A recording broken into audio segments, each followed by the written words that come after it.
entrevista en Al Pan Pan con Mirna Schindler por El Mostrador Podcast, el poder de la transparencia.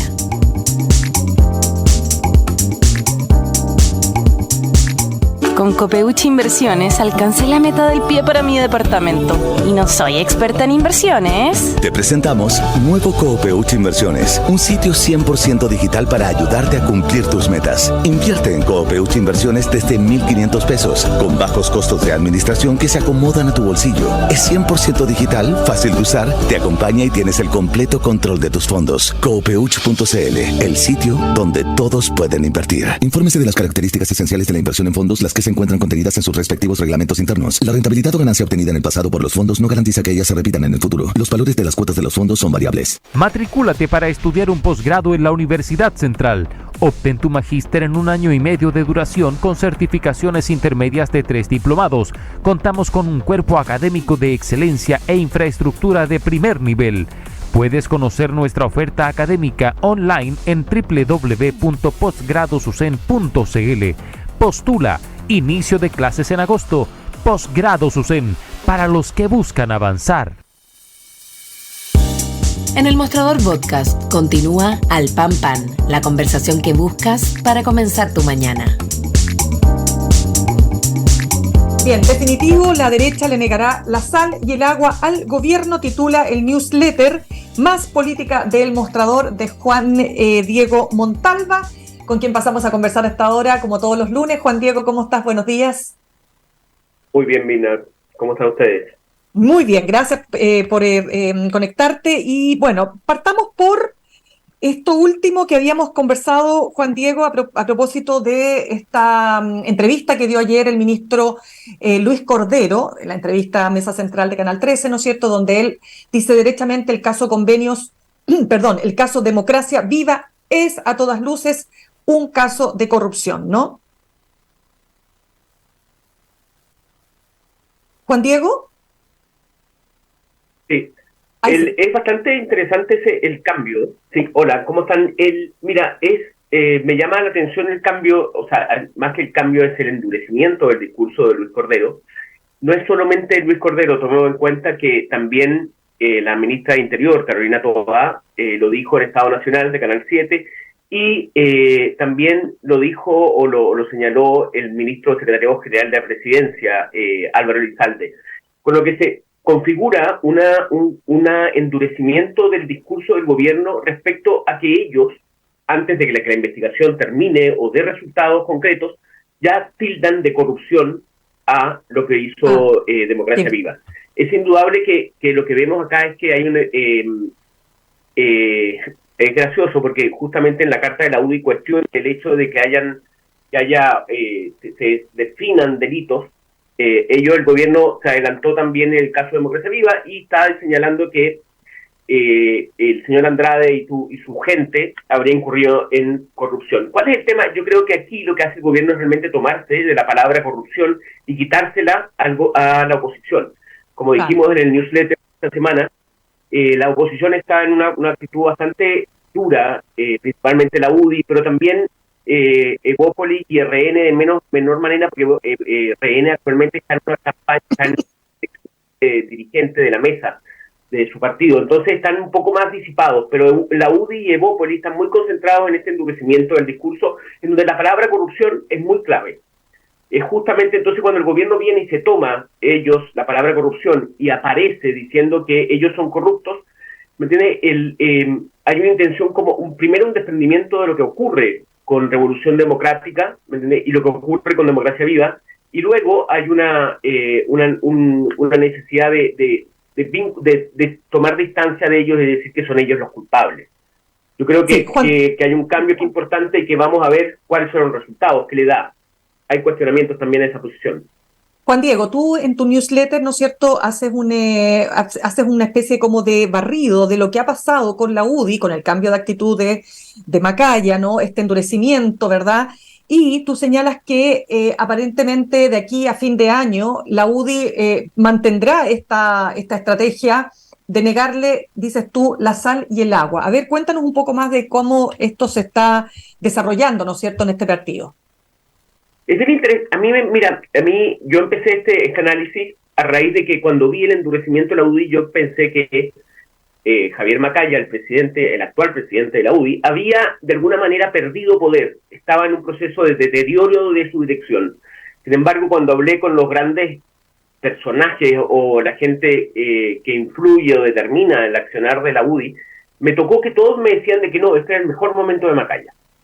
Javier Macaya es una persona que dialoga principalmente con el gobierno, ¿eh? Recordemos que él va a una visita con Boric en pleno proceso antes de todo el acuerdo de la nueva constitución, que se firma en diciembre, y él va y se sienta con Boric. Es una persona que compartió la Cámara de Diputados con Boric y este grupo de dirigentes jóvenes que hoy día están en el gobierno, y siempre era como una persona dialogante que intentaba acuerdos, ¿no? por el bien del país. ¿Qué pasa cuando yo voy y le pregunto a la gente, oye, ese discurso dialogante hoy día Macaya se murió, quedó en cuestión? Dicen, no, ahora, y ahí hay una frase muy buena, porque Lagos Weber dice, cuando ocurre este endurecimiento, dice, yo no reconozco a Javier Macaya, a este Javier Macaya, exacto. Claro. Entonces, al que se endurece. Y un UDI me dice a mí, al señor Lagos Weber, que dice que no reconoce a Javier Macaya, le quiero decir que nosotros lo reconocemos y nos gusta mucho. Con lo que podríamos decir que lo que hace Javier Macaya en este momento es acercarse al sector tradicional duro de la UDI. ¿Cuál es el punto aquí? El punto es que la UDI está orientada a declarar que este es un gobierno fallido. Es un gobierno que no logra la reforma tributaria, que no logra la reforma de pensiones y que además la Constitución va a ser rechazada por todo lo que se vislumbra ahora, ¿no? Frente a este resurgimiento del discurso duro del Partido Republicano. Entonces, el gobierno lo que hace, o sea, la oposición lo que hace es decir, durante estos 5 meses que nos quedan, hasta enero del 2024, lo que queremos nosotros es señalar que este gobierno no avanza en nada de lo que ellos prometieron. Y en ese plano, la verdad que no es un muy buen escenario para el gobierno. Sin embargo, ellos hablan de hasta enero del 24, pero ¿qué pasaría si empiezan ahí a discutir el tema de todos estos temas de nuevo, ¿no? Yo no sé, también miremos cómo el escenario se ha ido, bueno, ustedes escuchamos ahora la entrevista a José Miguel Insulza, en donde es bastante duro, y yo creo que de alguna manera se ha ido decantando la imposibilidad que tiene el gobierno y especialmente el discurso de Frente Amplio de implementarse porque tienen la minoría, son minoría en el Parlamento y por un ambiente bastante complejo a raíz de estos casos de corrupción vinculados a fundaciones y concesiones que han afectado principalmente a Revolución Democrática, ¿no? Yo creo que está en un momento de debilidad que es difícil poder generar identidad de cuerpo para llevar adelante las reformas, ¿no? Claro, a ti te decía, una fuente te decía que ahora que están de moda las ideas de derecha, entonces no podemos renunciar a ellas, porque claro, efectivamente uno ve a la UDI, ¿no es cierto?, con el encuestómetro al lado, viendo cada tema en relación a cómo la gente supuestamente no percibe cada tema. O sea, caso reforma a las pensiones, un caso muy, diría yo, un ejemplo muy interesante a analizar, porque efectivamente cuando tú le preguntas a las personas en una encuesta, obvio, si tú quieres que tus fondos sean tuyos, la gente va a decir que sí, y por lo tanto con mi plata no, o con mis fondos que sean enteramente para mi cuenta individual. Pero también es verdad, lo hemos hablado acá, si tú le preguntas a las mismas personas, ya, pero usted quiere que suban sus pensiones, entonces ya es otra pregunta que tiene distintas respuestas, porque el aumento de las pensiones ahora ya, y no en 40 años más, tiene hay distintos caminos, ¿no? Y lo que dice el oficialismo, ¿verdad?, es que uno de esos caminos es abrir una pequeña ventana de solidaridad a ese 6% adicional que se pagaría con cargo al empleador, es decir, este 6% de cotizaciones. Entonces, sí, tú puedes tú puedes hacer política mirando las encuestas y la sensación del ambiente ciudadano, pero es difícil hacer política para construir en el largo plazo. Entonces, es una política muy de corto plazo, que también es una política frágil, porque piensa tú que hace 3 años, cuando tú preguntabas los mismos temas a las personas tras el estallido social, era otra la sensación ciudadana. Entonces, uno no puede construir un país, digamos, sobre la base de sensaciones térmicas del momento, ¿verdad? Entonces, de alguna manera, claro, hay una política, hay una estrategia para la UDI particularmente de convertirse, como lo dices tú en tu newsletter, en un partido, el partido más importante de la oposición, el que ataca más, el que golpea más, el que es más duro, el que le gana el quien vive al Partido Republicano. Pero el Partido Republicano, yo diría, no sé cómo lo ves tú, yo creo que mira, se toma palco y dice, bueno, peleen ustedes. Nosotros ya tenemos un 36% de aprobación de nuestro partido respecto de las últimas elecciones. La última encuesta CEP, más allá que la mayor parte de las personas no están ni ahí con los partidos, pero los que adscriben a partidos políticos, imagínate tú, 10% para el Partido Republicano, cuando el que más de los otros partidos es el socialista con 4 puntos. Entonces, desde esa mirada, digamos, uno podría pensar también que el Partido Republicano ha hecho mucho mejor las cosas sin tener que renunciar a sus principios. No sé cómo lo ves tú. Sí, es bien paradójico esto, porque, bueno, una persona del oficialismo, del PPD, un senador, me decía, justamente me dijo, bueno, estaba indignado cuando justamente lo llamo como para contraponer lo que estaba diciendo la UDI y cómo veían ellos este escenario. Me decía, bueno, perfecto, que nos nieguen la sangre y el agua y vamos a tener nuevamente otros 4 años sin ningún cambio radical y sin ningún cambio importante en el tema de pensiones. No olvidemos, y en eso fue importante que hablamos con Sebastián Izquierdo, que yo lo coloco en el newsletter, que es el coordinador académico del CEP, ¿ya? Y que Sebastián Izquierdo me decía, mira, más allá de todas las discusiones que tengamos sobre el Partido Republicano, el aumento del Partido Republicano, cuáles son los rostros que podemos tener para la campaña, o los rostros políticos que puedan uno vislumbrar, tengan algún nivel de mayor influencia en la campaña, en una futura campaña presidencial.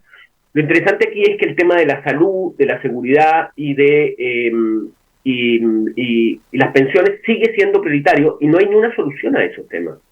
Entonces, en ese caso, este senador me decía, bueno, muy bien, ya vamos a estar 4 años paralizados, vamos a llevar 8 años, los 4 años de Piñera, los 4 años de Boric, paralizados, entonces vamos a ir turnándonos, unos le niegan la sal y el agua de un lado, después cuando cambia y se llega la moneda del otro, el otro le niega la sal y el agua, entonces, y ahí él es bastante, muy negativo, muy pesimista y me dice, bueno, ¿en qué terminamos, no? Porque si tú lo que haces de esta manera es demostrar de que la democracia a la gente no le resuelve los problemas. Y si tú si la gente se siente que la democracia no le resuelve los problemas, la opción es autoritarismo.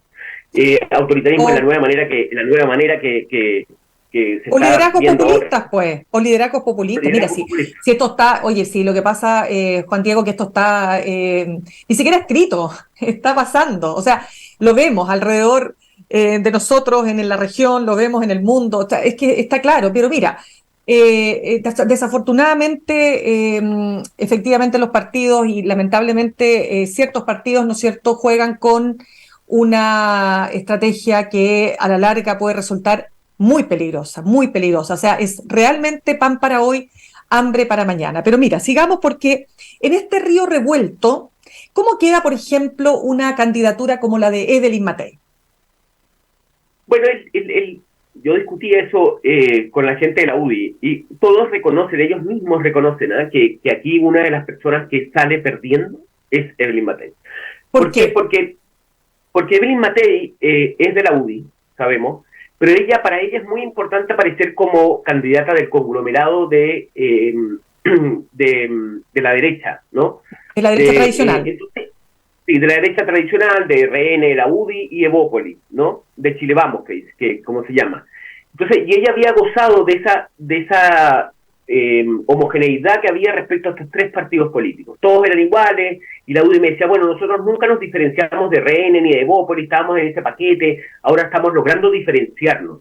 ¿Qué pasa? Que ella como UDI, lo que puede ocurrir es que como UDI empieza a tener divergencias con RN, que no esté de acuerdo con este discurso, con Evópolis, que piense que hay que negociar, que hay que sentarse a la mesa y que no hay que salirse de la mesa de pensiones. Entonces, eso podría poner en una situación compleja dentro del conglomerado a Evelyn Matei. Ellos reconocen que este es uno de los costos que se está pagando, es que su candidata no logre mantenerse en el apoyo o sea más renuente el apoyo de RN y Evópolis. No olvidemos que en un momento se habló de que Evelyn Matei quería renunciar a la UDI para ser justamente una candidata del conglomerado. Eso, la verdad que no sé en qué situación queda ahora, ¿no? Que la UDI asume un rol mucho más, yo no creo que pueda renunciar, porque eso significa separarse directamente de la UDI más que tratar de juntarse el conglomerado. Como te digo, yo creo que queda mucho por verse en términos de los precandidatos presidenciales. Yo creo que el próximo año va a ser importante, pero es triste ver que lo que queda de año, al parecer, no va a haber grandes novedades respecto a reformas importantes en el gobierno. Pues, si al final los que pierden son, el que pierde es la gente, ¿no? Para cerrar, porque ya se nos acaba el tiempo, Juan Diego, tú mencionas una probable salida de la vocera de gobierno Camila Vallejo del gabinete o del cargo de vocera. Sí, mira, anoche me tocó verla en Tolerancia Cero a Camila Vallejo, y ocurre nuevamente lo mismo con ella, que es una persona que no sorprende, una persona que no asume costos o no saca conejos del sombrero. En la conversación fue bastante más tenue, por ejemplo, que el ministro de Justicia, de lo que fue en Mesa Central de Canal 13 y de Carolina Toá en Estado Nacional. ¿Qué digo con esto? Camila Vallejo ha optado por cuidarse de no ser, como todos los voceros que han habido desde el retorno a la democracia, no asumir tantos los costos de ser vocero. Ser vocero tiene un costo político muy alto porque tú eres la cara visible de un gobierno que siempre va a tener problemas y que va a salir ella a defender. Se le cuestiona mucho el hecho de que ella no aparece tanto, no termina resolviendo los conflictos que tiene el gobierno ante la opinión pública.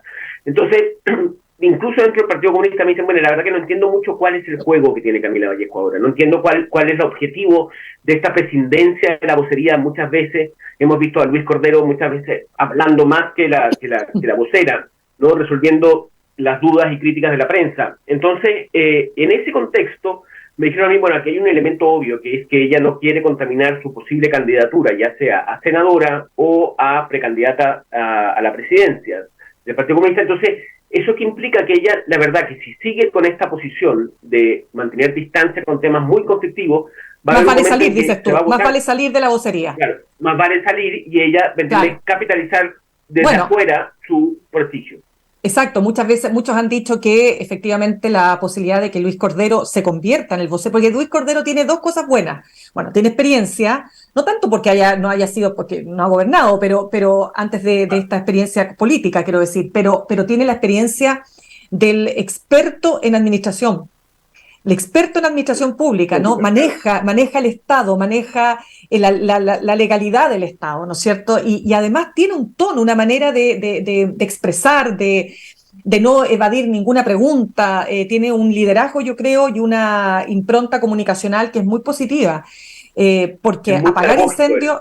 Claro, porque apagar incendios, uno, otro, y todos los días porque en el fondo este gobierno está todos los días apagando incendios, ¿te das cuenta? Entonces, en ese sentido uno podría decir es un buen bombero, pero vamos a ver, Juan Diego, cómo termina esto, ¿verdad? Aquí hay mucho paño que cortar todavía, estamos recién partiendo agosto, vamos a ver cuántos van a pasar agosto, dicho sea de paso. Oye, Juan Diego, ya, se nos acabó el tiempo, pero te quiero dar las gracias por haber estado con nosotros como todos los lunes, ¿eh?